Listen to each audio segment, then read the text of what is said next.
Hello प्यारे विद्यार्थियों, मैं ब्रजेन आप सभी का फिजिक्स 121 में स्वागत करता हूं। विद्युत धारा के इस चौथे लेक्चर में आपका फिर से मैं स्वागत करता हूं। आज का जो हमारा टॉपिक रहने वाला है ओमी परिपथ। जो पहला टॉपिक होगा ओमी परिपथ तथा अनोमी परिपथ। पहला टॉपिक है हमारा ओमी तथा अनोमी परिपथ। जो दूसरा टॉपिक होने वाला है मेरे भाई वो है प्रतिरोधों का संयोजन। और जो तीसरा टॉपिक होगा किसी चालक तार को अगर हम खींचते हैं, काटते हैं, मोड़ते हैं तो चालक तार का जो प्रतिरोध होगा वो कितना गुना होगा या नया प्रतिरोध कितना होगा, इस पर हम बात करेंगे। और चौथी चीज हम लोग प्रतिरोध में परिवर्तन देखेंगे, यानी प्रतिरोध को परसेंटेज में देखेंगे। जैसे आपने सवाल सुन रखा होगा या पढ़ रखा होगा कि चालक तार को खींचकर 10% 20% बढ़ा दिया जाए तो नए चालक तार का प्रतिरोध कितना गुना होगा। इन सब सवालों को अपन लोग करेंगे। तो आइए हम बढ़ते हैं अपने पहले टॉपिक पे। इसका प्यारा सा नाम है क्या? ओमी तथा अनोमी परिपथ। ये रहा। देखिए मैंने क्या किया है, पहले से परिपथ के बारे में लिख दिया। कोई बहुत बड़ी बात है, सिंपल बात है, तो मैंने टाइम थोड़ा सा टेकन के लिए बचाने के लिए मैंने लिख दिया। क्या है कि ऐसी युक्तियां जिसमें v तथा i के बीच खींचा गया ग्राफ क्या हो, सरल रेखी हो, मतलब एक सीधी रेखा में हो, अर्थात या ओम के नियम का पालन करती हैं, क्या कहलाती हैं? ओमी परिपथ कहलाती हैं। ठीक है, इसको समझ लेते हैं। देखो ओम्स लॉ में क्या है कि जो हमारा v है, जो v है हमारा डायरेक्टली प्रोपोर्शनल क्या होता है i के। इसका मतलब v अपान i का जो अनुपात है मेरे भाई वो क्या होता है? कांस्टेंट होता है। क्या होता है? कांस्टेंट होता है। इसका मतलब जिस रेशियो में विभव बढ़ेगा उस रेशियो में धारा बढ़ेगी, या जिस तरह से धारा बढ़ का मान बढ़ाते जाएंगे विभव भी बढ़ता जाएगा। तो ग्राफ से देखिए आप, ये है हमारे पास एक ग्राफ। एक्स अक्ष पर हम धारा को दिखाते हैं और वाई अक्ष पर विभव को। तो ग्राफ हमारा बनता है वो स्ट्रेट लाइन बनता है। क्या बनता है? एकदम सीधी रेखा में बनता है। जो हमारा ग्राफ बनता है वो सीधी रेखा में।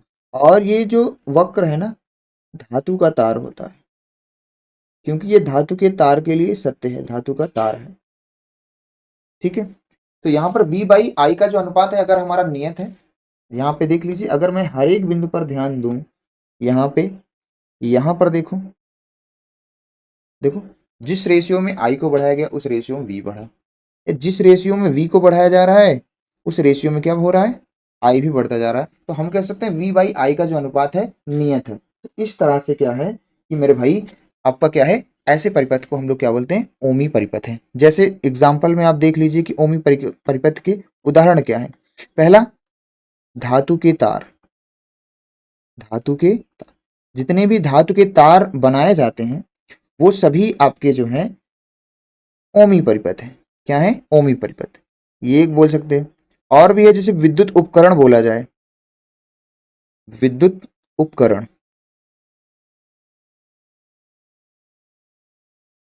विद्युत उपकरण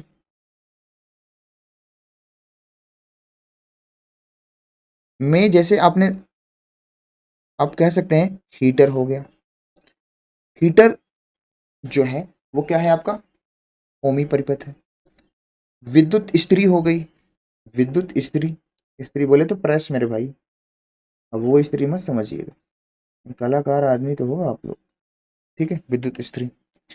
और भी बहुत सारी चीजें हैं, जैसे कुछ प्रतिरोधक हैं, कार्बन फिल्म प्रतिरोधक, धातु की फिल्म प्रतिरोधक, ये सब क्या है? ओमी परिपथ के अंतर्गत आती हैं।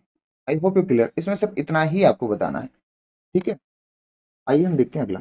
अगला क्या है? अनोमी। मेरे भाई इसका उल्टा होगा। तो इसमें लिख दिया मैंने पहले से क्या, कि ऐसी युक्तियां जिसमें v तथा i के बीच खींचा गया ग्राफ क्या सरल रेखी ना हो, सरल रेखी ना हो, अर्थात ये ओम के नियम का पालन नहीं करेंगी। ओम के नियम का पालन नहीं करेंगी, इसका मतलब सर आप कहना चाहते हैं कि v बाई आई का अनुपात नियत नहीं रहेगा। बिल्कुल सही सोच रहे हैं आप, अगर ऐसा आप सोच रहे हैं तो। देखो v directly proportional to i होता है, यस। v बाई आई का जो अनुपात है वो कांस्टेंट तो होता है, लेकिन कब मेरे भाई? जब ओम का नियम लागू होता है तब। अब यहाँ पे ओम का नियम लागू नहीं होगा तो v बाई आई का जो अनुपात वो नियत नहीं रहता।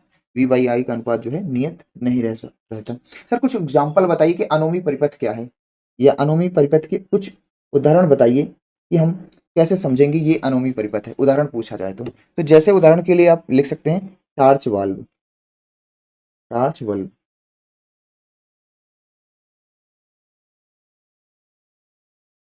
Charge bulb. इसके बीच अगर ग्राफ खींचा जाए तो मेरे भाई, अगर इनके बीच ग्राफ खींचा जाए, इधर हम आई दिखाए यहाँ पे, और यहाँ पर हमने क्या किया, विभव को दिखाया, ठीक है, वाई एक्स पे। तो इनकी भी जो ग्राफ खींचा जाता है, कुछ ग्राफ इस तरह होता है ये। अब आप यहाँ पर देख पा रहे होंगे मेरे भाई कि हर एक बिंदु पर, ग्राफ के हर एक बिंदु पर धारा और आई का मान नियत नहीं है, बदल रहा है। क्या है, बदल रहा है। देखो यहाँ पे धारा ज्यादा, विभव कम हो जा रहा है, विभव ज्यादा तो धारा कम होती चली जाएगी, इस तरह से ग्राफ में। ये है हमारा पहला। दूसरा एग्जाम्पल हम दे सकते हैं मेरे भाई, हम दूसरा एग्जाम्पल दे सकते हैं, कह सकते हैं कि डायोड, डायोड जिसको तापाइनिक वाल्व भी कहेंगे हम लोग, डायोड। डायोड ये सेमीकंडक्टर का चैप्टर पढ़ाया जाएगा, 14वां चैप्टर, 14वां चैप्टर है आपके यहाँ एनसीईआरटी में, अर्धचालक। वहां पे इसको ये बहुत डिटेल में बताया जाएगा। अभी इसको हम ग्राफ देखते हैं। ग्राफ में क्या है, ये है हमारा एक्स आई, और ये क्या है बी। इसका जो ग्राफ होता है वो कुछ इस तरह से होता है, इस तरह से होता है। तो मेरे भाई यहाँ भी देखो आप, हर एक बिंदु पर आई और वी का अनुपात नियत नहीं है। एक एग्जांपल और लेते हैं हम लोग, विद्युत अपघट्ट, अपघट्ट। इसमें भी आपको समझ में अब तक आ चुका है कि आई और वी का जो ग्राफ होगा वो स्ट्रेट लाइन नहीं होगा। क्यों नहीं होगा, क्योंकि मेरे भाई आई और वी का अनुपात क्या है, नियत नहीं होता। इसमें ग्राफ आपका इस तरह से हो जाएगा। इसमें भी देखो, धारा कुछ एम्पियर से स्टार्ट हो रही है, यहाँ से, यहाँ जीरो से नहीं, कुछ एम्पियर से। तो यहाँ पे धारा और विभव, या विभव और धारा का जो अनुपात है वो नियत नहीं है। इस तरह से हम कह सकते हैं इसको हम अनोमी परिपथ। आपको मेरे भाई सिर्फ लिखने को आएगा, कभी आता है एक नंबर में, एक नंबर से, मतलब ज्यादा, मुझे जहां तक पता है एक नंबर ज्यादा नहीं देता इसको। मैंने इतनी बार बोर्ड में पेपर देखा है, आया भी है तो एक दो नंबर को बस, सिंपल सा। ये अनोमी परिपथ किसे कहते हैं, ये इसका उदाहरण दीजिए। या फिर अनोमी ओमी परिपथ किसे कहते हैं, एक एक उदाहरण, दो दो उदाहरण दीजिए, तब ये दो नंबर में पूछ लेगा। ठीक है, आई होप यू क्लियर। अब हम बढ़ते हैं मेरे भाई अपने अगले टॉपिक पे। इसका प्यारा सा क्या नाम है, जिसका प्यारा सा नाम है मेरे भाई प्रतिरोधों का संयोजन। क्या पढ़ेंगे हम लोग, प्रतिरोधों का संयोजन देखना, ठीक है। तो आइए हम सीधे चलते हैं अपने प्रतिरोधों के संयोजन में। हमें पता है कि प्रतिरोधों का संयोजन दो प्रकार से होता है, यहाँ पे दो ही प्रकार से। पहला है श्रेणी क्रम संयोजन, श्रेणी क्रम संयोजन, ये इसको हम पढ़ेंगे। फिर इसके बाद हम लोग क्या पढ़ेंगे, दूसरा वाला समांतर क्रम संयोजन। तो हम एक एक को पढ़ते चलेंगे। ये हमारा है श्रेणी क्रम संयोजन। श्रेणी क्रम संयोजन का मतलब है कि वायर आपका कितना होगा, एक ही होगा।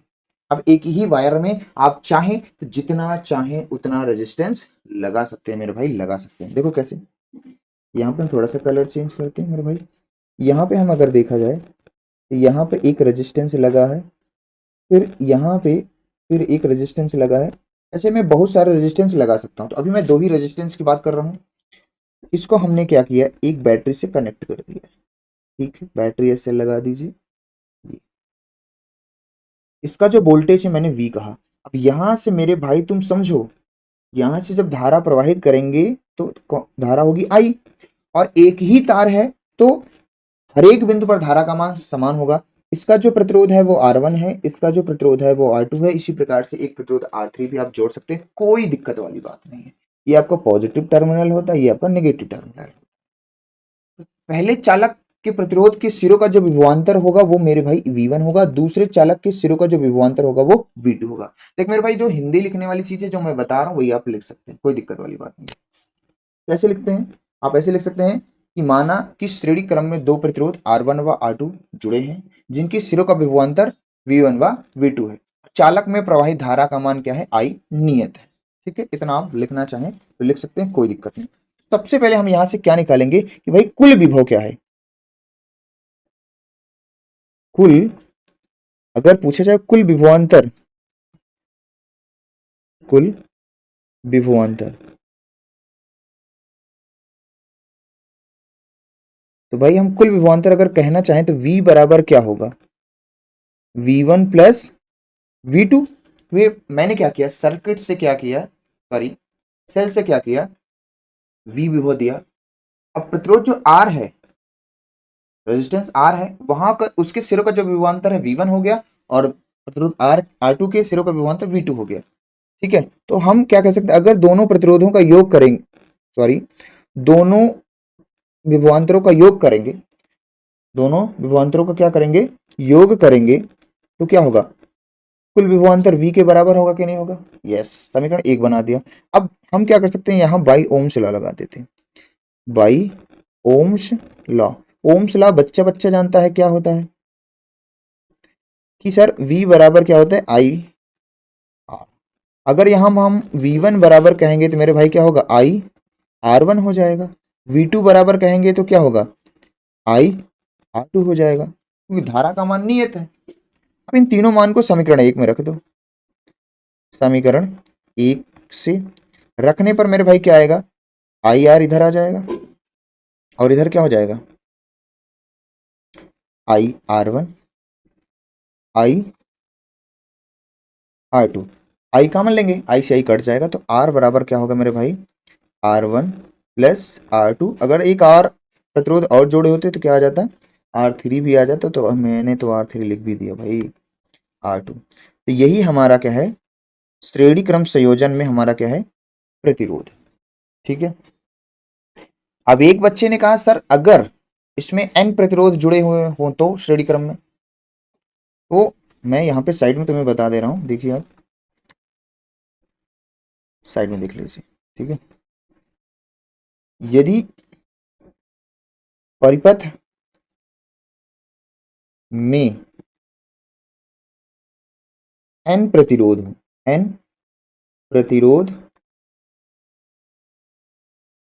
हो, तब जो आपका R इक्विवेलेंट है, इक्विवेलेंट का मतलब होता है मेरे भाई तुल्य प्रतिरोध, यहाँ भी ये तुल्य ही प्रतिरोध है, तो इसको हम बोलेंगे कि R1 plus R2 plus R3 plus R4 plus dot dot dot R N तक प्रतिरोध को हम ले सकते हैं। ठीक है, एन तक प्रतिरोध को हम लोग ले सकते हैं। थोड़ा सा इसको और अच्छे से दिखा दो भाई, नहीं तो गरीब बच्चे कैसे करेंगे, आर एन तक। ठीक है, तो ये हमारा क्या हो जाएगा, श्रेणी क्रम में एन प्रतिरोधों को हम इस तरह से दिखा सकते हैं। श्रेणी क्रम में एन प्रतिरोधों को हम लोग क्या कर सकते हैं, इस तरह से दिखा सकते हैं। क्या मैं इसी साइड में क्या मैं इसी साइड में क्या मैं इसी साइड में समांतर क्रम भी दिखा दूं। यस, थोड़ा सा छोटा कर देते हैं इसको, और हम इसको आपको दिखा देते हैं यहीं पे, कोई दिक्कत वाली बात नहीं होगी। ठीक है, देखो थोड़ा सा हमने क्या किया, इसको छोटा, और ये थोड़ा सा छोटा कर दिया, और इसको मैंने कर दिया ऊपर। बस 1 मिनट भाई, ऊपर मत जा ज़्यादा, बस बस बस बस, थोड़ा सा इधर आ जा। यस भाई, yes yes yes yes yes yes yes yes, बस। ठीक है, ये हमारा हो गया। हम साइड में क्या कर सकते हैं, समांतर क्रम भी देख सकते हैं। दूसरा जो हमारा हो गया मेरे भाई, समांतर क्रम, समांतर क्रम संयोजन, समांतर क्रम संयोजन। ठीक है,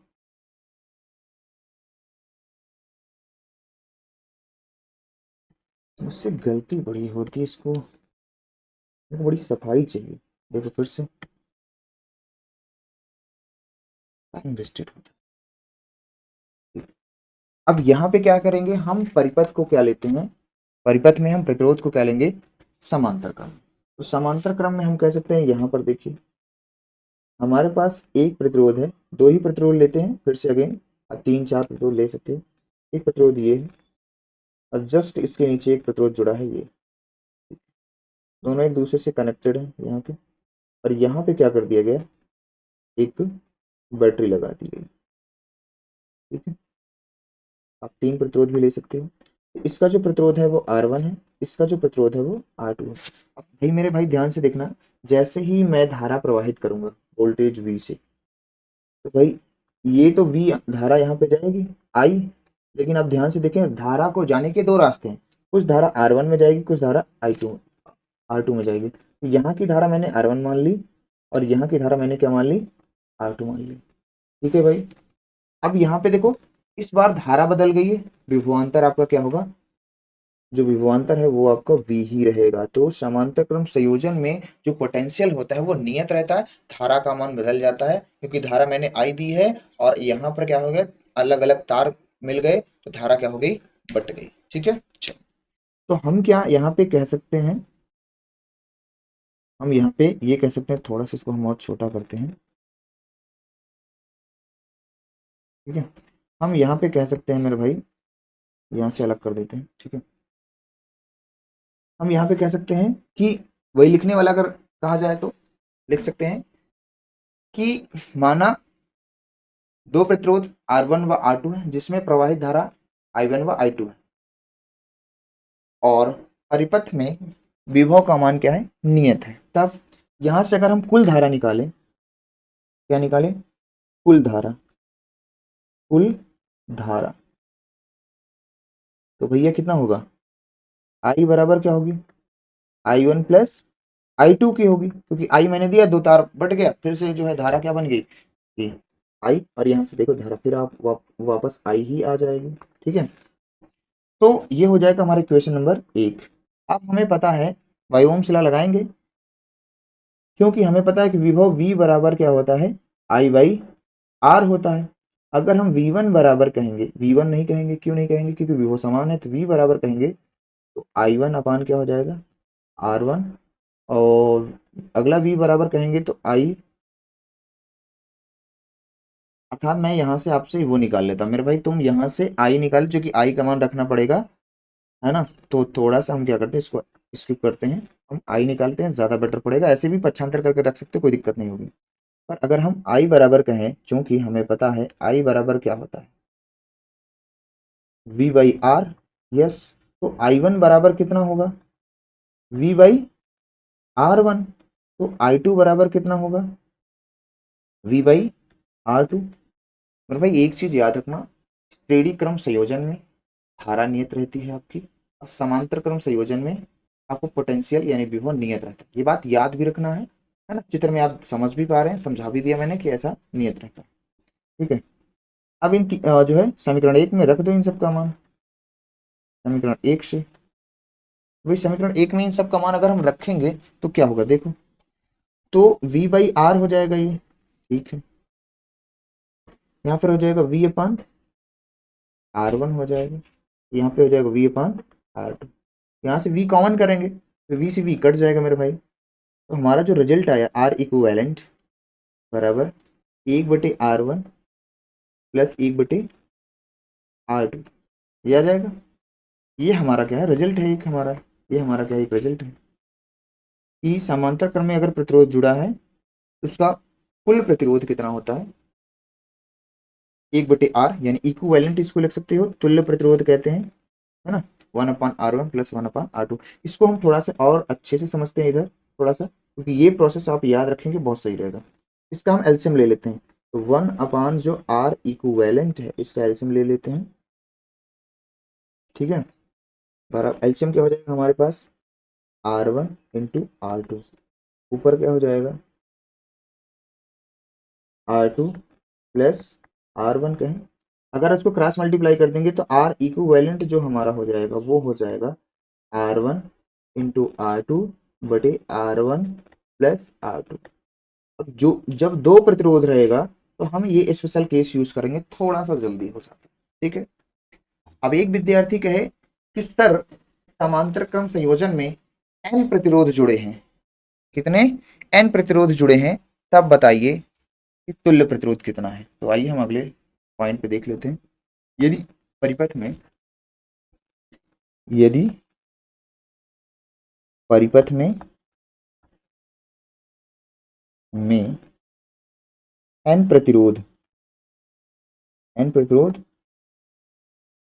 हो या जुड़े हो तो मेरे भाई क्या हो जाएगा, 1 अपान जो R इक्विवेलेंट है वो हो जाएगा 1/R1 plus 1/R2 plus 1/R3 plus and so on, क्या होगा, 1/R n तक जाएगा। ठीक, ये इस तरह हो सकता है। ठीक है, फिर हम क्या करेंगे, इसमें एक और स्पेशल केस सीखते हैं। यदि ऐसा हो जाए कि R1 R2 R3 R4 है ना, इस तरह से क्या हो, एन प्रतिरोध लगे हों कुछ इस तरह से, ये 1/R इक्विवेलेंट हो जाएगा। इक्विवेलेंट का मतलब तुल्य प्रतिरोध, तो ये हो जाएगा 1/R, 1/R, 1/R, 1/R, ये कहाँ तक लगा है, 1 यानी N/, या 1/RN तक। तो हम कह सकते हैं कि जो R इक्विवेलेंट होगा हमारा, R इक्विवेलेंट कहाँ तक, देखो एक एक एक एक एक तक कहाँ तक है, N बार है, और प्रतिरोध भी क्या है, N बार है। तो हम इसको कह सकते हैं कि N/R, N/R, N बाई क्या कर सकते हैं, यहाँ भी जो एक चीज ध्यान देना, यहाँ भी जो R है ना, वो R ही लगा है, ठीक है, ये यहाँ पे पूरा एक एक एक एक एक N बार है, तो इसको N लिख देंगे, R R R R बार थे R, तो ये हो जाएगा। तो यहाँ से हम R इक्विवेलेंट लगाएंगे, तो ये हो जाएगा क्या, R/N। R का मान R1 R2 R3 R4 R5 RN का मान सब क्या है, R है, और एक एक एक एक कितना तक जुड़ा है, N तक, तो N बार लिख देंगे, तो N/R हो गया, ठीक है। ये आपको याद रखना है मेरे भाई। इस पर हम सवाल टॉपिक के बाद यानी कि अगली वाली वीडियो में हम इस पर सवाल लेके आएंगे, ठीक है। और मेरे हिसाब से जो यूपी बोर्ड में है, यूपी बोर्ड में इसको हटा दिया गया, अन्य बोर्डों में इसको रखा गया है, तो अन्य बोर्ड वाले के लिए हम ये सवाल करा देंगे इस पर, ठीक है। बाकी यूपी बोर्ड वाले अगर इस पर सवाल नहीं करेंगे तो कोई दिक्कत वाली बात नहीं है, ठीक। अब जो अगला टॉपिक है मेरा भाई, मेरा जो अब अगला टॉपिक है बहुत इंपॉर्टेंट है। वो टॉपिक क्या है मेरे भाई, किसी, देखो टॉपिक देखिए, टॉपिक हमारा है कि किसी चालक तार की लंबाई को खींचकर n गुनी कर दी जाए, कितनी, n गुनी कर दी जाए, तो नए चालक तार का प्रतिरोध कितना गुना होगा। मेरे भाई ये एक क्या है, इंपॉर्टेंट प्रश्न भी है, ये क्या है आपका, एक इंपॉर्टेंट प्रश्न भी है, तो इसका हम सोल्यूशन लगाएंगे। ध्यान से समझिएगा, रिजल्ट एक आएगा, उस रिजल्ट से भी आंसर लगा सकते हैं और वैसे भी लगा सकते हैं। तो सबसे पहले हम लोग क्या करते हैं मेरे भाई, बहुत ध्यान से समझिएगा, एक चालक तार लेते हैं, यहाँ पर हमारे पास क्या है, एक चालक तार है। ध्यान से समझिएगा, हमारे पास क्या है, एक चालक तार है, हमारे पास क्या है, एक चालक तार है, हटा ही दो यार, ठीक है, एक चालक तार। अब मेरे भाई मैंने क्या किया कि इसकी जो लंबाई है, इसकी जो लंबाई है वो मैं कह रहा हूँ L1 है। चालक तार की ये जो प्रारंभिक लंबाई है कितनी है, L1 है, और इसका जो क्षेत्रफल है मैंने क्या ले लिया है, A1 ले लिया, क्या ले लिया, A1। ये कब की स्थिति है, जब चालक तार को खींचा नहीं गया है। अब हम क्या कर सकते हैं कि बोला जा रहा है कि चालक तार को खींचकर n गुना कर दिया जाए, कितना, n गुना कर दिया जाए। तो चालक तार की लंबाई को और हम खींच कर, देखो अगेन हम व्हाइट कलर से बनाते हैं, तो चालक तार की लंबाई को हम लोग क्या कर सकते हैं, खींच कर, ये देखो अगर हमने इसको खींचा, देखिए हमने इसको क्या किया, खींचा, हमने इसको खींच कर क्या किया, तो थोड़ा और पतला हो जाएगा, आप समझें, ठीक है। जब इसको हम खींचेंगे और ये पतला हो जाएगा, थोड़ा सा शायद मोटा दिख रहा है, मैं फिर से बना देता हूँ आपके लिए, नहीं नहीं आप कहोगे सर खींचेंगे तो पतला हो जाएगा, आप तो ये बना दिए मोटा, तो मैंने इसको खींच के क्या कर दिया है, ये जब मैं इसको खींच के ये बना रहा हूँ, मैंने क्या किया, पहले चालक तार को खींच दिया, L1 लंबाई की था, खींच कर कितना कर रहा हूँ, n गुना, यानी L1 का कितना गुना कर रहा हूँ, L1 का कितना गुना कर रहा हूँ, n गुना। तो जो ये दूसरा चालक तार है, इसकी जो लंबाई हो जाएगी मेरे भाई, इसकी जो लंबाई हो जाएगी वो हो जाएगी L2, और L2 बराबर कितनी होगी, n L1, क्योंकि L1 का ही मैंने क्या किया है, n गुना किया, ठीक है, ये हो जाएगा। और यहां से मैं एक रिजल्ट हमेशा याद रखूंगा कि L2 अपान L1 बराबर n। ये रिजल्ट मेरे को बहुत काम आएगा, जो मैं अपने मेथड से करा रहा हूँ, ठीक है, मैं अपने मेथड से इसको करा रहा हूँ, तो ये रिजल्ट हमारे बहुत काम का है, मैं साइड में ये कर दिया, ठीक है। चलो अब ये हुआ, और इसका जो क्षेत्रफल है, इसका जो क्षेत्रफल है मेरे भाई, मैंने कह दिया क्या है, A2 है, उसका क्षेत्रफल, जो चालक तार की लंबाई को, पहले ये तार था प्रारंभिक, मैंने खींच कर L1 का n गुना कर दिया, ये कर दिया। इसका जो प्रतिरोध है मैंने R1 माना, अब इसका जो प्रतिरोध है वो कितना हो गया, R2 हो गया। और देखो जो प्रतिरोधकता है इसकी नहीं बदलेगी, क्योंकि मैं पदार्थ को नहीं बदल रहा हूं। पदार्थ का मान बदलने पर, पदार्थ को बदलने पर ही प्रतिरोधकता यानी रो तभी बदलती है। तो मैं पहले पहले चालक की धारिता प्रतिरोधकता निकालता हूं या प्रतिरोध निकालता हूं, ठीक है। फिर दूसरे, तो हम कह सकते हैं पहले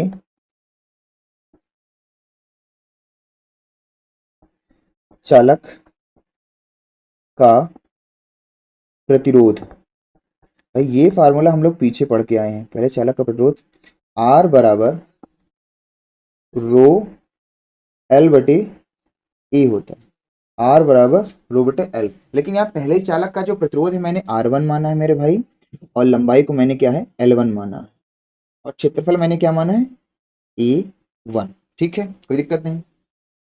अब इस चालक तार को खींचकर कितना गुना कर दिया जा रहा है, n गुना। तो n गुना करने पे ये बन रहा है, तो चालक को खींचने पे नया प्रतिरोध बनेगा, तो उसको हम दूसरा चालक कह दे रहे हैं। दूसरे चालक का प्रतिरोध, दूसरे चालक का प्रतिरोध को हम लिखते हैं R2। आपका प्रतिरोधकता नहीं बदलेगा क्योंकि पदार्थ नहीं बदल रहा है, ये हो जाएगा L2 और ये हो जाएगा आपका A2। इतने में मेरे भाई किसी को दिक्कत नहीं होनी चाहिए। अब मैं क्या करूंगा, इसको मैंने इक्वेशन नंबर 1 कह दिया, इसको मैंने इक्वेशन नंबर 2 कह दिया, ठीक है। इक्वेशन नंबर 1 कह दिया, इसको इक्वेशन नंबर 2 कह दिया। तो समीकरण अब क्या करते हैं, एक में, समीकरण एक में हम क्या करते हैं, एक में 2 से भाग करते हो या 2 में 1 से भाग करते हो, कोई दिक्कत नहीं है, ठीक है। तो समीकरण 2 में, समीकरण 1 से क्या कर देते हैं, भाग कर देते हैं। तो मेरे भाई भाग करेंगे तो ये हो जाएगा R2 अपान R1। तो R2 कितना है मेरे भाई, रो L2 अपान क्या हो जाएगा, A2 है। अब जब इसके नीचे में भाग करेंगे तो ये वाला पलट जाएगा, तो ये हो जाएगा A1 अपान रो L1, ठीक है। अब यहां से मेरे भाई कुछ चीजें कट रही हैं, क्या क्या कट रहा है, ये रो से रो कट जाएगा, ठीक है, और कोई चीजें नहीं कट रही हैं, ठीक है। तो हम यहाँ लिख सकते हैं कि R2 अपान R1 जो हमारे पास आ रहा है कितना, L2 अपान L1, इसको मैंने अलग कर दिया। अब फिर A1 अपान A2, ये मेरे भाई, ये भाई मेरे भाई इस रिजल्ट को भी याद रखना, मैं अभी इसका यूज करूंगा बहुत अच्छे काम के लिए। तो मैं इसके समीकरण 3 दे दे रहा हूँ, समीकरण में 3 इसको दे दे रहा हूँ, इसको याद रखेंगे, अभी ये रिजल्ट हमें बहुत काम देगा, ठीक है।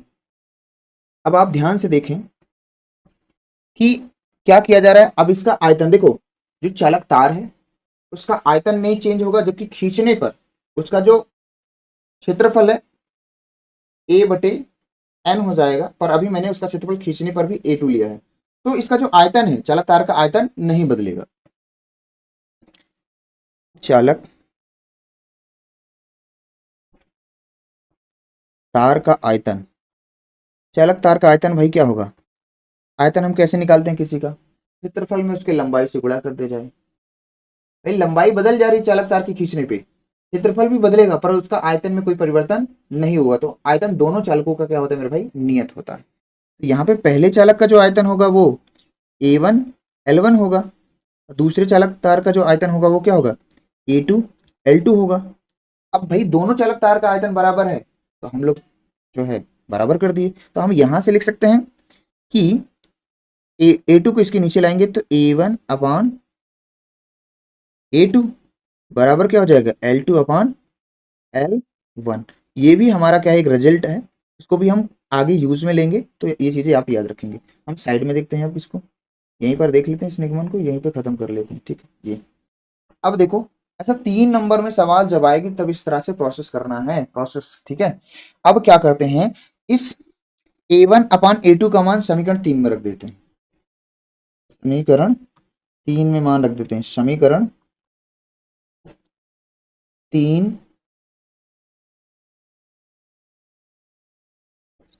तुम देखो ध्यान सुन लो कि समीकरण 3 में मैं A1/A2 का मान रख रहा हूं L2/L1। तो यहाँ पे हमारा क्या हो जाएगा, R2 क्या आएगा, R1।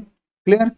ये हमारे पास L2 क्या है, L1 पहले से समीकरण 3 देखो। अब फिर हम क्या कर रहे हैं, इस A2/A1 का मान फिर से L2/L1 है, इसको भी रख देंगे तो L2 क्या हो जाएगा, L1। अब ये क्या हो जाएगा कि R2 क्या होगा, R1 बराबर क्या हो जाएगा, L2/L1 का क्या हो जाएगा, होल स्क्वायर। बोलो सही है। ये आया। अब मेरे भाई तुमको मैंने साइड में चित्र के पास देखें एक रिजल्ट बताया है ये, कि L2/L1 को हम लोग क्या लिख सकते हैं, n। तो यहाँ पे लिख सकते हैं R2/R1 बराबर क्या होगा, n का स्क्वायर। तो R2 बराबर हम कहेंगे क्रॉस मल्टीप्लाई कर देंगे तो n स्क्वायर R1। तो जो दूसरा चालक तार का प्रतिरोध है मेरे भाई, वो पहले चालक तार के प्रतिरोध का कितना होगा, पहले चालक तार के प्रतिरोध का कितना होगा, एन स्क्वायर गुना। ठीक है। क्या मैं यहीं पे एक सवाल भी देख लूं, देख लेता हूँ सवाल भी यहीं साइड पे ही देख लेता हूँ। है हमारे पास बहुत स्पेस, पर मैं सवाल यहीं दिखा रहा हूँ आपको, ये देखिए। पर मैं आपको सवाल यहीं दिखाऊंगा मेरे भाई। ठीक है। मेरे पास एक क्वेश्चन है, देखिए। सिंपल सा क्वेश्चन रहेगा, इसका कोई दिक्कत वाली बात नहीं रहेगी। एक क्वेश्चन है हमारे पास, किसी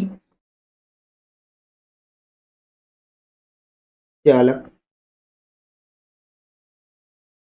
तार की लंबाई खींच कर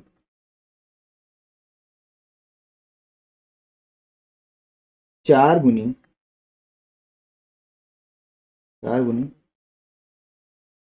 कर दी जाए, दी कर दी जाए तो नए चालक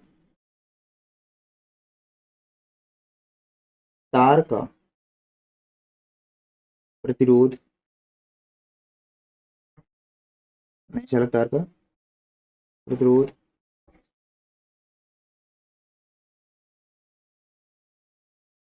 कितना गुना होगा या कितना हो जाएगा, हो जाए।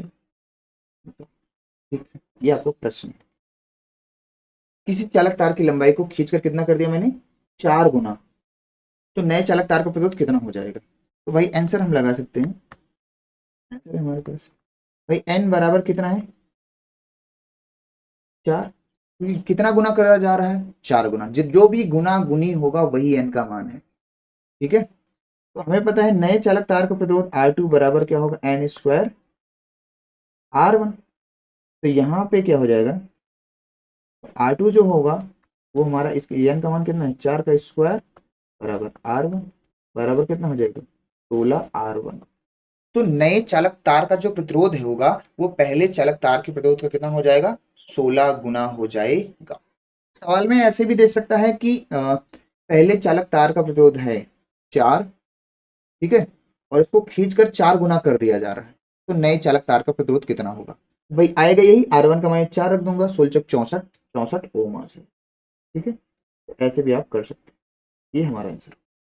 आई थिंक मेरे हिसाब से आपको क्लियर। जब आपको ये पूछे 3 नंबर में तो ये पूरा प्रोसेस करना है। 1 नंबर में पूछे तो मेरे भाई ये ऐसे फटाक से लगा देना, आपका काम हो जाएगा। क्या इसमें प्रतिरोधकता बदलेगी, नहीं, प्रतिरोधकता इसमें नहीं बदलती है। अगर इस क्वेश्चन में प्रतिरोधकता पूछा होता तो प्रतिरोधकता इसकी नहीं बदलती है। आपने डेरिवेशन के दौरान देख लिया, दोनों चालकों की प्रतिरोधकता क्या होगी, सेम, यानी प्रतिरोधकता क्या होगी, अपरिवर्तित है। ठीक है। चलो आगे बढ़ते हैं।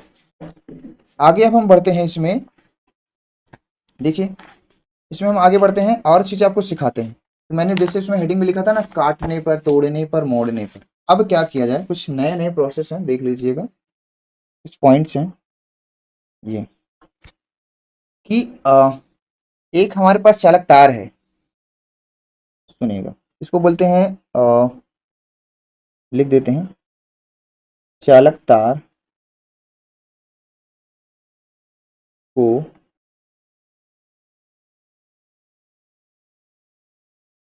जोड़ने पर, चालक तार को क्या करेंगे, जोड़ने पर। जोड़ने का केस देखा जाए, जैसे देखिए हमारे पास क्या एक चालक तार है, ये ठीक है? ये हमारे पास क्या एक चालक तार है, इसकी जो लंबाई है मैंने कह दिया, इसकी जो लंबाई है वो क्या है, एल है, और इसका जो प्रतिरोध है वो क्या है, आर है। ये पहले प्रारंभिक में क्या है, चालक तार का प्रतिरोध और लंबाई है। अब मैं कह रहा हूं उसकी समान लंबाई, समान मोटाई की चालक एन चालक तार इसी में जोड़ रहा हूं, समान लंबाई एवं समान मोटाई के एन चालक तार इसमें हम क्या कर दे रहा हूं, जोड़ रहा हूं। ये समान लंबाई और समान क्षेत्रफल का एन चालक, कितना चालक इसमें जोड़ रहा हूं, कितना चालक जोड़ रहा हूं, एन चालक। तो इसका जो प्रतिरोध और जो इसकी लंबाई होगी, लंबाई कितनी हो जाएगी, एन एल, क्योंकि एल लंबाई के चालक तार को एन गुना चालक तार की लंबाई इसमें जोड़ रहे हैं, यानी एन गुना हम इसको क्या कर रहे हैं, ऐड कर रहे हैं। तो इसका जो प्रतिरोध हो जाएगा वो प्रतिरोध भी क्या हो जाएगा, एन आर गुना हो जाएगा। कितना हो जाएगा, एन आर गुना। आप ऐसे समझो हमारे पास एक चालक तार है, ठीक है, जिसकी लंबाई एल है और प्रतिरोध आर है। इसको मैं इसी तरह से एकदम सेम मोटाई का सेम लंबाई का चालक तार कहां तक जोड़ते जा रहा हूं, अनंत तक, अनंत तक जोड़ते जाऊंगा। तो भाई नए चालक तार का प्रतिरोध कितना बनेगा, तो भाई ये तो हमने इस लंबाई का, मैंने इस लंबाई का मैंने क्या कर दिया, एन एल गुना कर दिया, और प्रतिरोध भी कितना हो जाएगा हमारा, एन आर गुना, क्योंकि लंबाई बढ़ने से प्रतिरोध क्या हो जाएगा, बढ़ेगा, क्योंकि जो है जो प्रतिरोध है लंबाई के समानुपाती है। ठीक है, पीछे हम लोगों ने पढ़ रखा है। तो नए चालक तार का प्रतिरोध कितना होगा, तो मेरे भाई देखो पहले आर डैश क्या होगा, देखो ये आर डैश मतलब नए चालक तार का प्रतिरोध पूछा जा रहा है। तो हमारे पास पहले प्रतिरोध आर था, हमने श्रेणी क्रम में जोड़ा है, और कहां तक जोड़ा, एन तक। तो श्रेणी क्रम में प्रतिरोध क्या होता है, आर बराबर R one plus R two plus R three, अभी अभी पढ़ा। तो यहाँ पे पहले प्रतिरोध आर था, फिर कितना हो गया, एन आर। तो अब यहां से नए चालक तार का प्रतिरोध कितना हो जाएगा, आर कॉमन कर लेंगे, एन प्लस वन। मेरे को समझ रहे हो? बहुत काम का रिजल्ट है, बहुत काम का रिजल्ट है।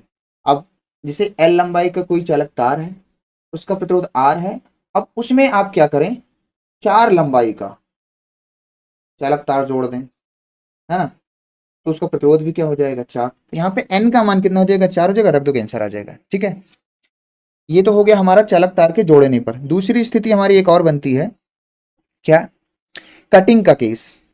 कटिंग, चालक तार को काटने पर, अभी तक हमने जोड़ा था, अब क्या किया, काटने पर चालक तार को हम क्या करेंगे, काटेंगे। तो हमारे पास क्या है, चालक तार पहले समझो, एक चालक तार है, ये है, ठीक है, इसकी जो लंबाई है मेरे भाई एल है, फिर से वही ले रहा हूं, इसकी लंबाई क्या है, एल है, ठीक है, और इसका जो प्रतिरोध है मैंने आर कह दिया। ठीक, अब चालक तार को क्या करता है, काटा जा रहा है। अब चालक तार को हम भाई तीन टुकड़ा कर सकते हैं, चार टुकड़ा कर सकते हैं, पांच टुकड़ा कर सकते हैं चालक तार का। हम कह दे रहे हैं कि यन टुकड़ा कर दिया जाए इस चालक तार को, इसे काट काट काट के काट काट के काट काट के काट काट के क्या किया जाए, इस चालक तार को काट के काट के काट के काट के काट के क्या कर दिया, एन गुना कर दिया जाए। कितना गुना कर दिया जाए, एन गुना कर दिया जाए। तो नए चालक तार का प्रतिरोध कितना गुना होगा या कितना होगा, तो आइए देखिए। भाई मैंने क्या किया, चालक तार को काट दिया, तो चालक तार आपका ये छोटू सा बन गया, मान लीजिए ये छोटू सा बन गया काटने पे। ठीक है, छोटू सा चालक तार बन गया। तो अब इसका जो प्रतिरोध है मैंने यन गुना किया है, वहां पे यन भाग लगा, एक चालक तार का एन भाग लगा रहा हूं। तो जो लंबाई कितनी है मेरी भाई, एल है, तो जो नई लंबाई बनेगी कितनी होगी, एल बटे एन। एन क्या है, वो भाग होगा कि आपने कितना भाग चालक तार का किया है, और जो प्रतिरोध होगा वो क्या होगा, आर डैश, नया प्रतिरोध कितना होगा, पहले प्रतिरोध का क्या हो जाएगा, R by N, R by N हो जाएगा। तो जो नया प्रतिरोध हमारा निकलेगा वो क्या हो जाएगा, आर बाई एन। पहले प्रतिरोध आर था, मैं इसको क्या किया, एन टुकड़ा कर दिया, तो नया जो प्रतिरोध होगा आर का एन टाइम हो जाएगा, तो आर बटे एन हो जाएगा। ठीक है, आई होप क्लियर, इस तरह से हम निकाल सकते हैं। ठीक है, ये हमारे पास दो केस हो गया, एक तार को काटने पर और एक तार को जोड़ने पर। अब एक चीज आपने सुना होगा, तार को फोल्डिंग करने पे, जैसे तार मैंने क्या किया है, आप फोल्ड करते हैं, एक तार है, इसको मैं बार बार क्या करूँ, जोड़ जोड़ के मोड़ मोड़ के मोटा कर दे। देखो तीसरा केस यहीं पे देख लेते हैं, ये बहुत काम के हैं कंपटीशन के दृष्टिकोण से, तो बहुत काम के फार्मूले हैं एयरफोर्स एंड नेवी के लिए, तो ये बहुत ही काम के, यहाँ तक नीट में भी इसके क्वेश्चन आ जाते हैं। तो कह रहे हैं चालक तार, यहाँ पे कहे चालक तार को जोड़ने, सॉरी जोड़ने पर नहीं, जोड़ने वाला किस तो हो गया, मोड़ने पर, ठीक है, मोड़ने पर समझिएगा, हमारे पास एक चालक तार है, फिर से वही एक चालक तार है, ये समझो आप। सर इसकी लंबाई फिर से क्या है, एल है। अब प्रतिरोध मैंने क्या लिया, फिर से क्या लिया है, आर लिया है, ठीक। अब क्या किया गया, इस चालक तार को, मान लो एल लंबाई का कोई चालक तार है जिसका प्रतिरोध आर है, अब हम क्या करते हैं, इस चालक तार को क्या कर रहे हैं, मोड़ रहे हैं इस तरह से, और ये चालक तार है, ये एक बार मोड़ा, ऐसे रख दिया, फिर एक बार मोड़ा, इसके ऊपर ऐसे मोड़ते गए, फिर ऐसे मोड़ते गए, ऐसे मोड़ते गए, फिर ऐसे मोड़ते गए, इस तरह से फिर ऐसे मोड़ते गए, ये इस चालक तार को क्या है, मोड़ मोड़ के इतना मोटा कर दिया। तो भाई क्षेत्रफल जो प्रतिरोध है, लंबाई तो पहले एल थी, और लंबाई मैंने क्या कर दी, भाई लंबाई तो क्या थी आपकी, एल थी, और लंबाई का मैंने क्या दिया, N, L by N time कर दिया, जो नई लंबाई हमारी बन के आ रही है वो एल का एन भाग है, कि भाई छोटा कर दिया मैंने, एन टुकड़ा कर, यानी एन बार उसको मोड़ दिया, चालक तार को मोटा कर दिया, तो इसका क्षेत्रफल है वो कितना हो जाएगा, क्षेत्रफल मेरे भाई क्या हो जाएगा, एन, क्षेत्रफल क्या होगा, एन ए, ये जो क्षेत्रफल है ना, क्षेत्रफल तुम्हारा क्या हो जाएगा, पहले ए था, मैंने मोड़ मोड़ के क्या कर दिया, उसको मोटा बना दे, तो कितनी बार मोड़ा, एन टाइम्स, तो नया क्षेत्रफल कितना आ जाएगा आपका, एन ए। अब यहां से हम इसका फार्मूला, अब तुम्हें हमें क्या करना है, अब ये बताना है कि ये जो मोड़ दिया है, इस चालक तार का प्रतिरोध कितना होगा, इस मोड़े हुए चालक तार का प्रतिरोध कितना होगा, तो मैं भाई बता सकता हूँ कि आर डैश बराबर क्या होगा, देखो एक फार्मूला होता है, पहले सुन ले, ये सॉरी, रोएल बटे ई, ठीक है, ये जनरल फार्मूला है किसी चालक तार के प्रतिरोध का। अब हम क्या किए, नए चालक तार का प्रतिरोध बताना चाह रहे हैं, तो ये हो जाएगा आर डैश, ठीक है, रो तो नहीं बदलेगा क्योंकि चालक तार नहीं बदल रहा है, लेकिन लंबाई क्या हो गई, लंबाई आपकी क्या हो जा रही है, एल बाई एन, और जो क्षेत्रफल है वो कितना हो जाएगा, एन ए हो जा रहा है, तो मेरे भाई आर डैश जो है वो आपका क्या हो जाएगा, तो इसको हम रो एल बटे ए साइड में कर लेते हैं, और एन कितना हो जाएगा, एन स्क्वायर हो जाएगा, तो मेरे भाई ये क्या है, ये आपका आर है, तो हम आर डैश बराबर का आर बटे एन, पहले चालक तार के प्रतिरोध का कितना हो जाएगा, आर बटे एन स्क्वायर, इस तरह से कर सकते हैं। समझ आया मेरा भाई, अगर कोई चालक तार है, उसको मोड़ मोड़ दिया तो नए चालक तार का प्रतिरोध कितना हो जाएगा, आर बटे एन स्क्वायर। ये प्रोसेस मेरे भाई याद रखना आपको, जल्दी से बोर्ड के लेवल पे अगर आप पढ़ रहे हैं तो जल्दी से कोई नहीं बताता है, ठीक है, तो आप इस बातों को याद रखेंगे, क्वेश्चन आराम से आप कर लेंगे अगर ये प्रोसेस आपको अच्छे से समझ में आया है तो, ठीक है। अब ये हमारा टॉपिक हो गया ये। अब देखो मैंने क्या किया, यहाँ पे क्या किया, ये फार्मूला निकाला और एक सवाल कर दिया। अब क्या है कि सवाल मेरे यहाँ इस तरह से आएगी, किस तरह से आएगी कि भाई किसी चालक तार का प्रतिरोध 10% बढ़ा दिया जाए तो नए चालक तार का प्रतिरोध कितना परसेंट बढ़ेगा, कितने परसेंट वृद्धि होगी, उसको ध्यान से समझेंगे। तो हम इसको कह सकते हैं, पर इस पर हम लोग कई सारी सवाल करेंगे, हमारा लास्ट टॉपिक है ये, प्रतिरोध में परिवर्तन, परिवर्तन प्रतिरोध में, ओहो, परिवर्तन क्या लिख दिया है भैया, प्रतिरोध में परिवर्तन, या कह सकते हो प्रतिरोध प्रतिशत में, प्रतिरोध प्रतिशत में हो, तब ये सवाल है। मेरे भाई पीछे का मैं एक प्रोसेस यूज करूंगा, मेरा तरीका देखना आप, बस इस तरीके से आप लगाएंगे सॉल्व बहुत अच्छे से होगी। देखो कैसे निकालेंगे, परसेंटेज में दिया रहेगा सवाल, तो सबसे पहले बैक में चले, बैक में यहाँ पे हमारा फार्मूला जो था ये, और यहाँ पे देखें ये अभी अभी हमने पढ़ा क्या कि R2 अपान R1 बराबर क्या होता है, आपने बताया आपने बताया कि एन स्क्वायर होता है, तो मैंने क्या किया, इसमें क्या किया, R2 अपान R1, और इसमें क्या करते हैं, दोनों पक्षों में -1 जोड़ दे, -1 घटा देते हैं, ये कर दिया। ठीक है, अब फिर एक काम करो, दोनों पक्षों में परसेंटेज पूछेगा, 100 से गुणा कर दो, दोनों पक्षों में क्या करना है, 100 से गुणा कर दो, इधर भी एन स्क्वायर -1 इंटू 100। मेरे भाई यही आपका जो है फार्मूला बन गया। सर क्या बात करते हैं, अरे सही बात कर रहा हूँ, यही आपका क्या हो जाएगा, फार्मूला मेरे भाई बन जाएगा, यही आपका क्या होगा, परसेंटेज का क्या हो जाएगा, फार्मूला बन जाएगा। अब हम आपको सवाल लेते हैं और सवाल से आपको समझाते हैं, देखो कितने बढ़िया से सवाल लगेगी, ठीक है, कितने बढ़िया से आपकी सवाल लगेगी, ठीक है। ये फार्मूला आपको क्या करना है, याद रखना है, याद रखना है।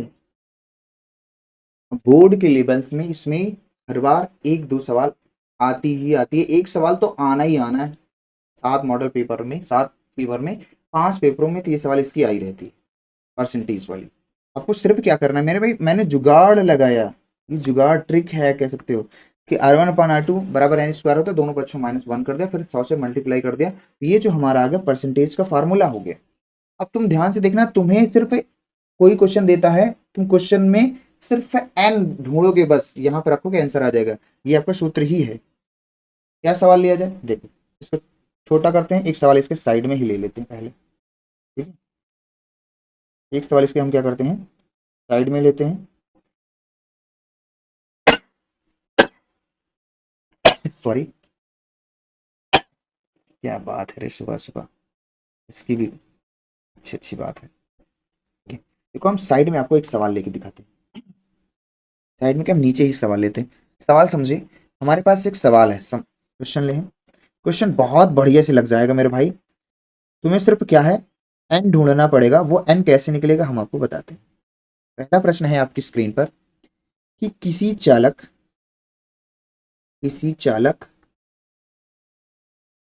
तार की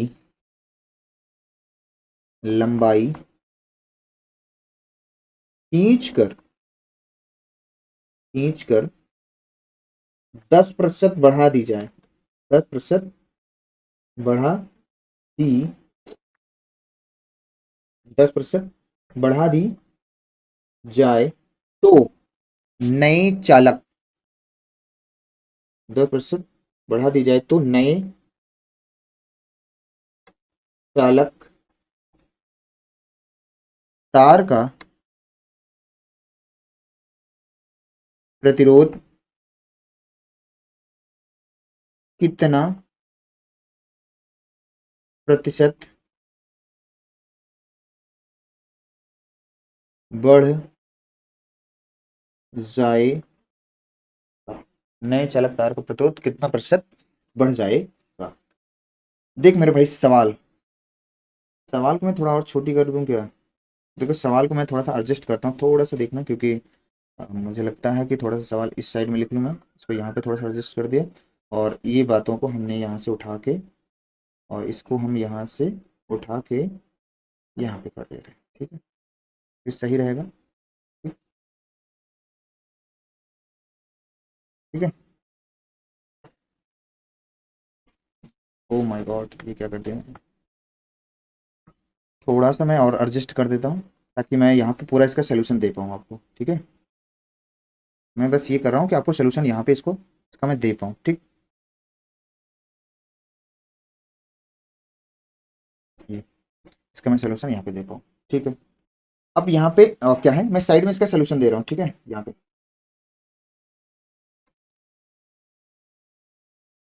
इसका साइड में इसका क्या कर रहा हूँ, सोल्यूशन दे रहा हूँ आपको। देखो मेरे भाई ध्यान से सुनना, पहले तो मैं इसको डिटेल में बता दे रहा हूँ एक बार के लिए, क्योंकि जरूरी है। जो पहले चालक तार, किसी चालक तार की लंबाई को खींचकर, यानी इसका मतलब यह है कि पहले चालक तार कितना था, L1 था। अभी मैंने जो प्रोसेस किया था वो उसके हिसाब से मैं बता रहा हूँ, मैं एक बारी के लिए सवाल में अच्छे से लिख दे रहा हूँ, पर मैं दूसरी सवालों में नहीं लिखूंगा, एक बार पहले से समझ लें। सोल्यूशन ये है मेरे भाई, कि माना पहले तार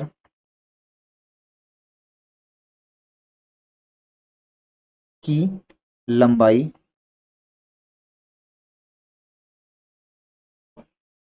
L1 थी, ठीक है, और उसका क्षेत्रफल A1 था, ठीक है।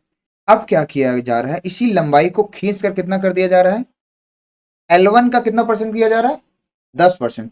तो जो हमारा क्या है, दूसरी जो लंबाई है वो L2 है, हमारी जो दूसरी लंबाई है वो L2 है, L1 का कितना परसेंट किया जा रहा है भैया, 10%। ये या आपको यही मेन मुद्दा है, यही आपने अगर समझ लिया तो समझ लिया। माना हमने पहले तार की लंबाई L1 है, तो L1 का कितना परसेंट बढ़ाया जा रहा है भाई, 10%। तो L2 जो होगा L1 प्लस 10%, ठीक है। तो बस मेरे भाई कुछ करना ही नहीं है, L2 आप यहां से निकाल लो, यहाँ पे है आपके पास L1, ठीक है, 10% है, परसेंटेज में है, ठीक है। ये जो है आपका 10% है यहाँ पे, ये इसको थोड़ा सा परसेंटेज में लिख देता हूँ, सही रहेगा। ये प्लस है 10%, ठीक है, मैंने बोला था, लिखा नहीं। अब ये L2 क्या होगा, L1 का 10%। L1 परसेंटेज का मतलब क्या होता है मेरे भाई, 10/100, L1 हो जाएगा, यहाँ से एक जीरो कट जाएगा, कितना हो जाएगा, L2 बराबर L1 प्लस L1/10। एलसीएम ले लेंगे तो 10 एक कम 10, 10 एक 11, 11 L1/10 बराबर क्या हो जाएगा, L2। अब L1 को इसके नीचे लाओ, तो L2 अपान क्या हो जाएगा, L1 बराबर क्या हो जाएगा, 10/11/10। मेरे भाई तुम याद रखो, मैंने बोला था अभी कि L2 अपान L1 किसके बराबर होता है, बैक में चलो दिखाते हैं आपको। L1 अपान L2, ये यहाँ पे देखो, यहाँ पे जब मैं रेड जहाँ चला रहा हूँ, यहाँ पे देखें आप, यहाँ पे ये यहाँ पे देख पा रहे हैं जहाँ रेड चला रहा हूँ, कि L2 अपान L1 का मान कितना होता है, n, कितना होता है, n। अब इसके बराबर क्या है, ये हो जाएगा तुम्हारा n, ये क्या है तुम्हारा n है, ये तुम्हारा क्या हो गया n। तो मेरे भाई अब तुम समझो, मैंने अभी फार्मूले में क्या बताया, यहाँ पे देखो जो फार्मूला लिखा है, इसमें मैंने कहा तुम्हें केवल n ढूंढना है। लोग पता नहीं कैसे कैसे बताएंगे, उनके चक्कर में पड़ो ही नहीं। तुम्हें क्या करना है, ये जो मेरा फार्मूला इस पर ध्यान देना है। n का मान हमें पता चल गया, तो परसेंटेज में निकालना है, तो R2 अपान क्या हो जाएगा मेरे भाई, R1 माइनस 100% बराबर क्या हो, n² माइनस 1 × 100। देख भाई, मेरे भाई तुम n का मान रखो, तुम्हारा परसेंटेज में आंसर आ जाएगा। n का मान कितना है, 11/10 का whole square minus 1, minus minus कितना है, 1 × 100। अब 11 11 कितना होता है, 121, दहमा 100 माइनस 1 इंटू क्या हो जाएगा, 100। तो ये हो जाएगा 121, एलसीएम ले लेंगे, 100/100, और ये हो जाएगा 100। ये 100 से ये 100 कट गया, तो 121 में 100 जाएगा, कितना बचेगा, 21%। मेरे भाई इससे सस्ता आंसर शायद ही मिले। इसी तरह से आपको सवाल परसेंटेज की लगाना है, लेकिन और कहीं अगर देखते हैं तो आपको ये बहुत अलग अलग तरीके से मार घुमा फिरा देते हैं, ठीक है, तो ये आपका गड़बड़ हो जाता है। सिंपल सा ध्यान देना है, पहले चालक तार की लंबाई L1 कर देना है, L2 का कितना होगा, 10%, तो L1 प्लस 10% हो जाएगा। अगर 20% है तो 20% लिख देंगे, 30% है तो 30% लिख देंगे, 40% है तो 40% लिख देंगे, ठीक है, क्लियर। तो बस बाकी मुझे क्या चाहिए, यहाँ पे ध्यान देना, मुझे यन चाहिए। इस फार्मूले में हमारे क्या है, केवल क्या है मेरे भाई, यन है, यन है, यन है, ठीक है, क्या है, एन है। मैं बस एन ढूंढ रहा हूँ, ठीक है, एन ढूंढो, बस रखो, यहाँ पे आपका आंसर आ जाए, ठीक है। I hope you clear. ये एक सवाल है, एक सवाल मैं आपको और बताऊंगा इस पर, ठीक है, आप इसका स्क्रीनशॉट ले सकते हैं। अगर मान लीजिए सेम सवाल है, और इसी सवाल में क्या कह दे रहा है, समझ लीजिए, इसी सवाल में मैं यही बता दे रहा हूँ, ठीक है। अब इसका स्क्रीनशॉट ले लें, मैं इसी में चेंज कर दे रहा हूँ। अब यहाँ पे देखो, यहाँ पे ये 10% के बजाय इसने सवाल में क्या कह दिया, सवाल में क्या कह दिया इसने, 25, सवाल में क्या कह दिया, 25%, ठीक है, 25% कह दिया। अब इस सवाल का जो सोल्यूशन है वो बदल जाएगा मेरे भाई। पहले मैं इसको एक बार पूरा मेट देता हूँ, तो आपको फिर से कराता हूँ। ये मैंने कहा कि आपको सोल्यूशन ये ले लेना है मेरे भाई, सारे विद्यार्थी लगा सकते हैं। सवाल बदल गई, देखो, किसी चालक तार की लंबाई को खींचकर 25% बढ़ा दिया जा रहा है, कितना, 25% बढ़ा दिया जा रहा है, तो नए चालक तार का प्रतिरोध कितना प्रतिशत बढ़ जाएगा। सवाल ऐसे ही रहेगी, परसेंटेज आपका चेंज करेगा। तो भाई हर एक बच्चे को पता चल गया है कि पहले चालक तार की जो लंबाई है वो L1 है। पहले चालक तार की लंबाई क्या है, हमने जैसा प्रोसेस करा है सिर्फ वैसे करो, पीछे सिखा के आ रहा हूं, क्या है L1 है। तो L1 का कितना परसेंट बढ़ाया जा रहा है, 25%। तो सर L2 बराबर, जैसे अभी आपने सिखाया कि L1 का कितना परसेंट है, 25% बढ़ा दिया जा रहा है। L1 का कितना, 25%। सर बहुत सही है, तो बहुत अच्छा तरीका है कि L1 है हमारा 25% है, 25 बटे सर 100 इंटू L1। 25 को क्या हो जाएगा 100, तो ये हो जाएगा हमारा L1 प्लस L1 बटे 4। एलसीएम ले लेंगे, 4 कम 4 और 4 एक 5, क्या हो जाएगा 4 कम 4, 4 एक 5, L1 हो जाएगा बटे क्या हो जाएगा 4 हो जाएगा, ये हो जाएगा L2। तो L2 के बटे में लाओ L1, और भाई ये गया 5 बटे 4। सर यही तो क्या है, N है। सर तो मैं N ही तुम्हें ढूंढा मिलवा रहा हूँ, N ढूंढो, बस आंसर लगाओ सवाल का। ऐसी ही सारी सवाल लगेगी, कोई भी परसेंटेज रहे, चालक तार की लंबाई भी कई कई बार दे देगी, ठीक है, तो कोई दिक्कत नहीं आएगी। तो इस तरह के सवाल में ऐसे करना है। अब बस मेरे भाई फार्मूला अपना लगाओ, कोई दिक्कत ही नहीं। R2/R1 माइनस 1/100%, ये फार्मूला है। n² - 1 × 100। अब मेरे भाई n का मान कितना है, 5/4 का स्क्वायर करेंगे -1, ठीक है, इंटू 100। बहुत सही सर, बहुत सही जा रहा है। 5×5 = 25 बटे 4×4 = 16 -1 हो जाएगा इंटू 100। और ये हो जाएगा कितना, देखो ध्यान से, 16 कम 16 और 16 और 25 में 16 के कितना हो जाएगा 9, और 9 बटे क्या हो जाएगा 16 इंटू 100 है, ठीक है। अब ये आप इसको लिख सकते हो 900/16, कितना हो जाएगा 900/16 हो जाएगा। तो आप इसको क्या करेंगे, भाग कर देंगे, भाग करने पर वो 56 दशमलव समथिंग समथिंग आने लगेगा, समथिंग, ठीक है, 56 दशमलव समथिंग। तो 56 दशमलव मान लो 2%, 2%, यही आपका क्या हो जाएगा मेरे भाई आंसर होगा। तो भाग आप एक बार चेक कर लीजिएगा, ठीक है। तो मेरे हिसाब से मेरे भाई आपको क्लियर हो गया है, ठीक है। पर मैं इसमें तुम्हें एक दो चीजें और सिखाना चाहूंगा कि देखो, बैक में थोड़ा सा चलते हैं, बैक में, कि मैंने यहाँ पे समीकरण 3 बनाया था एक, और मैंने चालक का आयतन ये बताया था। अब इस चीज को मैं फिर से उठा रहा हूं, यहां से मैं तुम्हें एक दो चीजें और सिखा रहा हूं कि अगर त्रिज्या के रूप में दे दिया जाए तो प्रतिरोध पूछे, नया प्रतिरोध पूछे, है ना, तब कैसे करना है। तो देखो मेरे भाई, अभी अभी हम लोगों ने क्या किया है, देखो बैक वहां चलते हैं अपना, यहाँ पे थोड़ा सा सीख ले। बैक में हम लोगों ने पढ़ रखा है, सवाल तो मैंने करा दिया, इस पर भी सवाल कराऊंगा, ठीक है। तो हमने पढ़ा कि R2/R1, अभी पढ़ के आ रहे हैं, बराबर होता है L2/L1 एक कोष्टक में, और दूसरे कोष्टक में क्या था, A1/A2। यही था मेरे भाई, यही था। बैक में चल चल के देख लो, ये देखो, ये समीकरण 3, ठीक है। अब फिर हमने एक बताया आपको क्या, कि जो तार का आयतन है वो A1/L1 बराबर क्या होता है, A2/L2 होता है, A2/L2 होता है। तो यहाँ पे A1 क्या हो जाएगा, A2 बराबर क्या होता है, L2/L1। इस A1/A2 का मान यहाँ भर दो, तो R2 क्या हो जाएगा, R1, नहीं, L सॉरी, A1/A2 का ना रखें, क्योंकि हमें क्या करना है, व्यास के रूप में निकालना है। लंबाई के रूप में भी आ सकता है, देखो चलिए ठीक है, मैं दोनों बता देता हूँ, कोई दिक्कत नहीं। अगर मैं यहाँ पे मान भरता हूँ, हालांकि मैंने ये वाला करा रखा है, तो मैं क्या करता हूँ, इस L2/L1 का मान यहाँ पे भर दे रहा हूँ, यहाँ पे क्या कर रहा हूँ, भर रहा हूँ। तो R2/R1 क्या हो जाएगा, R2/R1 बराबर हो जाएगा, L1/L2 के स्थान पे क्या लिख सकते हैं, A1/A2, A1/A2, ये अपना समीकरण थर्ड था पीछे, और इसी में हम L2/L1 का मान ये वाला भर रहे हैं। तो ये तो हो गया, और ये पहले से है, तो A1/A2 दो बार हो गया, तो R2/R1 मेरे भाई, A1/A2 का क्या हो जाएगा, होल स्क्वायर। एक बार मेरे भाई ध्यान से फिर से समझ लो रेड से, ये हमारा समीकरण 3 था, बोलो हाँ, पीछे पढ़ के आया। ये तार का आयतन है, तार का आयतन, तार का आयतन सेम रहता है, चाहे उसको खींचो मोड़ो, तार का आयतन आपका सेम रहेगा। वहां से मैंने क्या निकाल लिया, L2/L1 का मान निकाल लिया A1/A2। और इस L2/L1 का मान मैंने कहाँ रख दिया, समीकरण 1 में। क्या यहाँ लिख सकते हो मेरे भाई, यहाँ पे लिख सकते हो,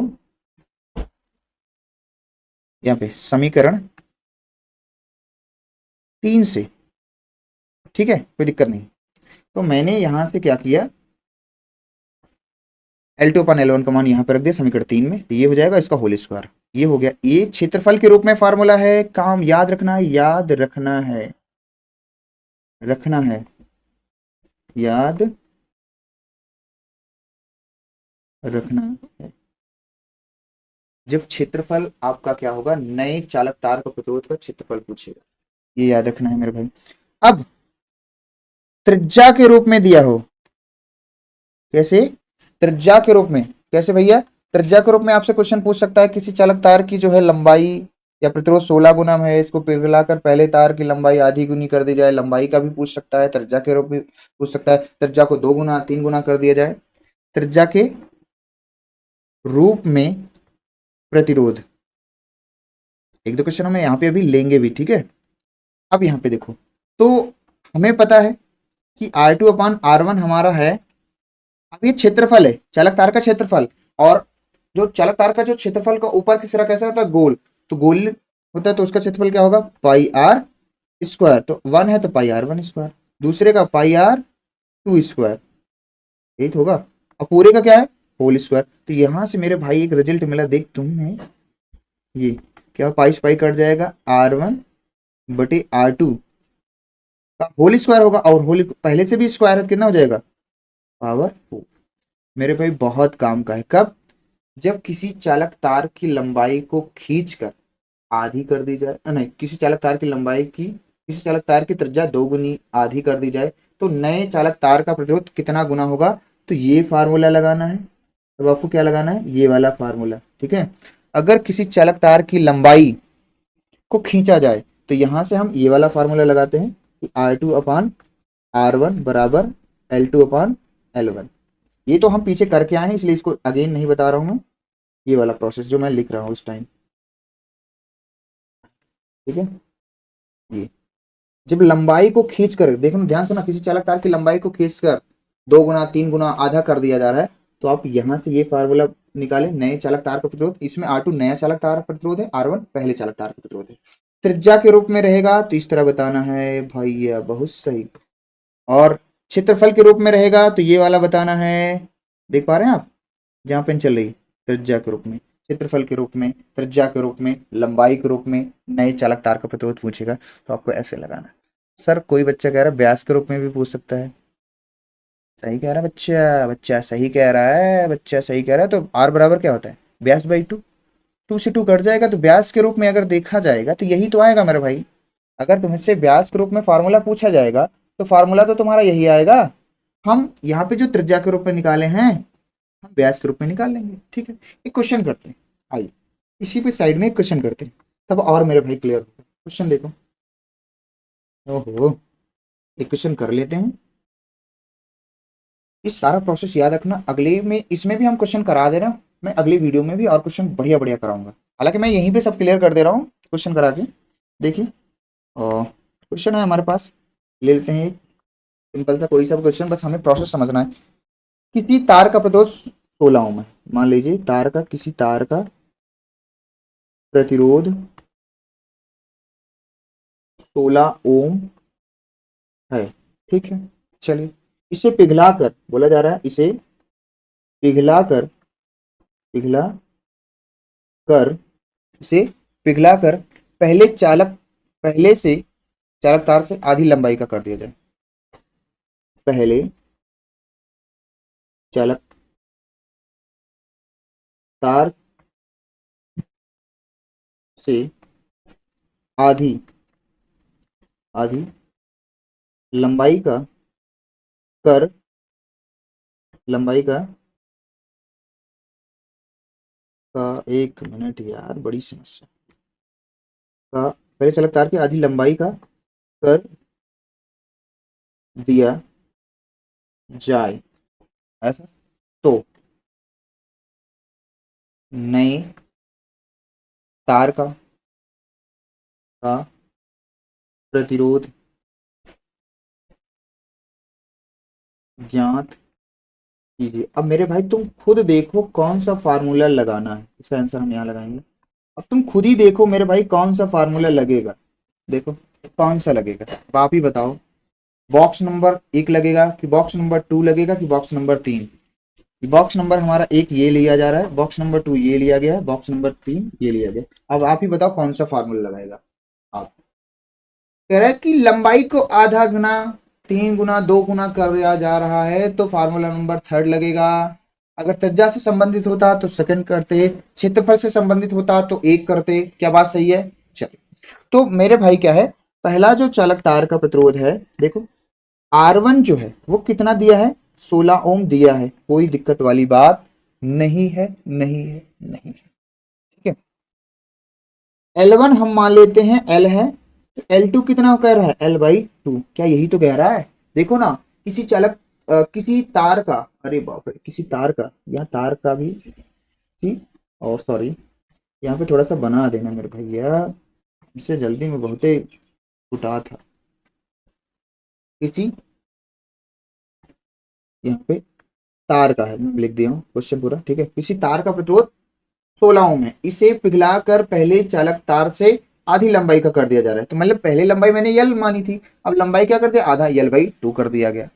तो पूछा जा रहा है R2 कितना होगा, नए चालक तार का प्रतिरोध। तो मेरे भाई डायरेक्ट रखो ना, R2/R1 और L2/L1 का होल पावर 4, सॉरी 4 नहीं, यही तो ध्यान देना है मेरे भाई, 4 नहीं 2।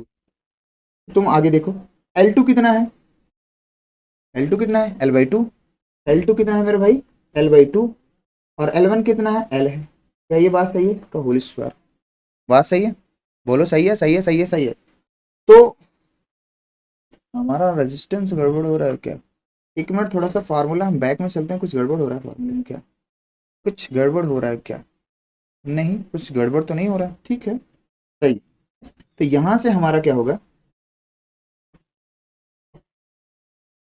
L से L कट जाएगा, कितना बचेगा, R2 का मान तो हमें निकालना है, R1 का मान कितना है, 16।